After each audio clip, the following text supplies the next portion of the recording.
Well, hello, family. It's been a minute since I last. So, you know,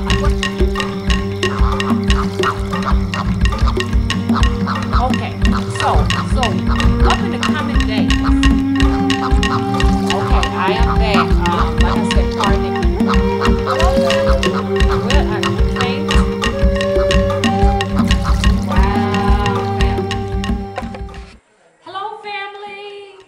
Well, hello, all my fellow witches, sister witches, brother warlocks, and even sister warlocks, and shamans, all of my shaman and light worker friends.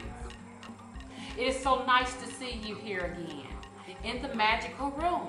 Yes, this is the room where the magic takes place. Hadn't been in here for a minute because it was kind of like slightly colder than usual. I'm sorry. Here in the South, it has been record temperatures cold here in Alabama, okay? Like snow every other week. Almost like we getting the temperatures they get up north, but they were getting our temperatures. But you all know how chemtrails would do. Chemtrails and blue beams, yes. They have a miracle of modification when it comes to the weather, okay? They can modify the weather. So when I'm in the magical room, guys, whoo, the spirits just drain every bit of my battery. I don't know what it is, but in this particular room, you gotta have a very full charged, brand new battery, rechargeable battery going on, because it just zips the life out of the batteries and everything. And so a lot of you all have seen them. Yes, they're here and they do communicate with me exactly what to say. Now, a lot of you have already seen them. Yes, it's true. These are some of the entities, and I want to kind of allow you all in on my life on, you know, the communication that they have with me. And I want to kind of share a little bit of the history of them working with me. But anyway, I mean, I just feel like I'm just thrown in this, in the middle of nowhere. Yeah. It just feel like I'm just thrown into this thing, and it's just, I'm just having a talk with them. I feel like I'm just thrown into it because I just can't feel my place right now, because I don't know how much time I got on the battery. So could y'all please allow me to have a little bit of battery life? I really would appreciate it a lot. Okay, while I'm wasting my battery. This is a challenge, you guys. It really is. It's really, I mean, it's really hard. I wanted to talk to you all about the different forces and stuff like that that are occurring now with us in the physical world, in our third dimension. And a lot of you all may not be familiar, and a lot of you all are masters at it, and a lot of you all are learning. And y'all know that the two worlds are emerging. The physical and the spiritual world are emerging. And there are some experiences that a lot of people just don't know what's going on right now. But so be aware that there is another force from another dimension that is interacting with us at this particular time. And I hope that my battery is charged real soon, because I want to go further into spirits that come from different dimensions. Yes, I am a spirit. And as Freedom Gale coined it, Freedom, I want to use this right here, Freedom Gale, that, you know, we are all spirits having a human experience at this particular time. Yes, we are. And beautiful phrase, because that's what it is. We're all spirits. So we need to be very aware of that. And it gets so deep that it's even deeper than that. Each spirit comes from a different dimension. Okay? It's so deep. I mean, till I do not have the words and the ability to communicate it effectively, you know, that, you know, we all come from different dimensions, you know. Some of us are from the same dimensions, our spirits, and some of us are from different dimensions, depending on what dimension you are from, besides your particular faith and what you believe in, you know, who would come to get you in the end and take you back over to your dimension. Some of you have agendas. Not some of us have agendas. We all have agendas. Some of us know our agendas. And hang on 1 minute, because I want to make sure this is recorded.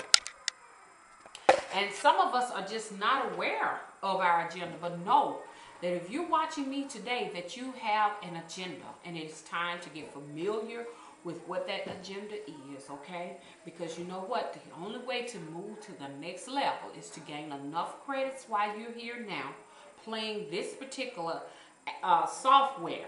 You know, this software gaming experience, you know, given to us, uploaded to us from the universe in order to go to the next level. If not, you can repeat this level once again. And I'm sure all of you already know this. I'm not particularly talking to my family right now, but I'm talking to those who are, you know, not family, but are just looking in. And I want to say hello to you all. It's such a pleasure to have you all, you know, here in the midst of the spiritual net.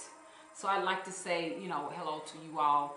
But anyway, I feel so on the spot because I just can't get it all organized and get it out to you in a timely enough fashion because I know I have very little battery life. It is just going down.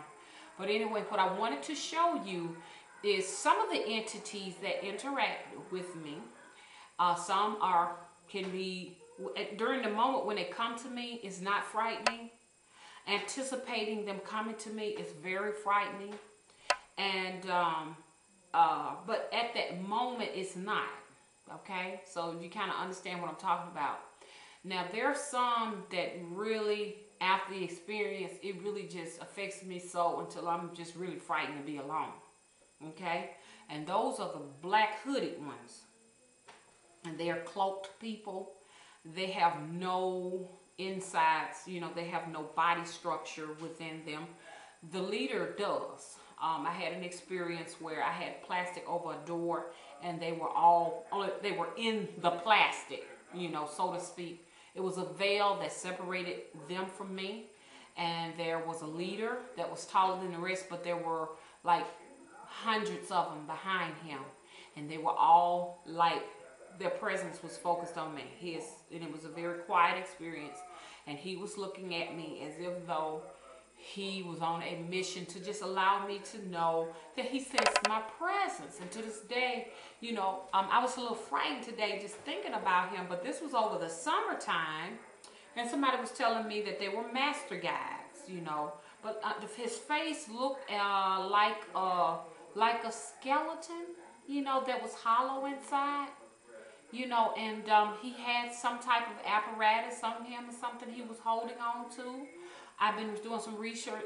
They call him something. Start with an S or whatever. And he had one of those, and the rest of them, I couldn't really tell what they had on them. And then I noticed something interesting that he was showing me within his robe. Whatever that was, it was very personal. I would get in a lot of trouble if I told you all exactly what it was. So I can't talk about that. Maybe in the presence of you all, but I can't talk about what that was. But it was unveiling a mystery. I would like for you all, and then I had those, they were cloaked in black. These right here were cloaked in white. The ones that are cloaked in white that come to me, they never allow me to see them look like forward. They always let me see them backwards.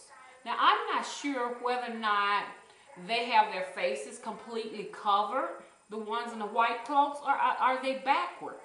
But I want to show you them because this particular night they came to me. This is what I saw.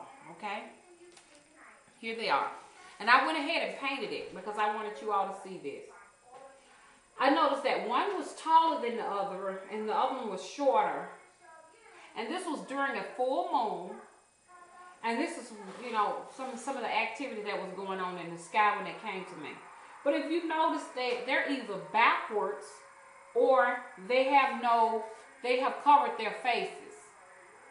But they have come to me several times. Last Wednesday, one came to me and he was tall, so tall. He was tall as an outhouse, like a little utility